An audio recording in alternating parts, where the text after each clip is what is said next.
Bubbles. They usually suggest something light and fun, but not in finance. Bubbles have been used to describe the rise and fall of the housing market, commodities like oil and gold, or Bitcoin, which is forcing us to rethink what we know about bubbles. What is a financial bubble? Why and when do they burst? And are booms and busts happening faster and sharper than ever before?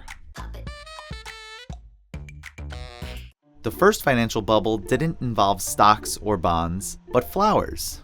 Tulips like these can be worth anywhere from $10 to $15 today, but for a brief period in 17th century Holland, these could be worth more than the value of your home. It was called Tulip Mania. The value of the flower soared. At its peak, a single bulb could trade hands up to 10 times a day. But one day, some buyers realized that this was insane. Their value plummeted, the bubble had burst. Since then, many industries have been through cycles of boom and bust. In the 18th and 19th centuries, bubbles emerged in products such as railways and cotton alongside the Industrial Revolution. Those paled in comparison to the roaring 1920s when booming stocks ultimately crashed, paving the way for the Great Depression. In the 1990s, the world discovered the joys of the internet, but also its risks. People got so excited about what the World Wide Web could offer that everyone was throwing money into anything web-related.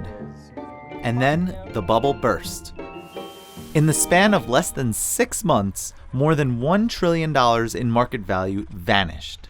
That's like today's value of Apple and Facebook combined. Tulips.com, the famous housing bubble in the mid-2000s, these are just some examples of historical bubbles. The difference today, and the major worry for analysts, is that booms and busts are happening sharper and faster than ever before. Take Bitcoin. Its value went from $600 to over $5,000 in the span of a year. Prices fell more than 30% over a few days when China announced new regulations, but they have more than recovered. While Bitcoin is still a niche market, it's risen almost twice as fast as tech stocks in just a fraction of the time. The true believers say it could revolutionize the way money is used around the world. But others call it a fraud and a bubble. And if that's the case, the question remains, when will it pop?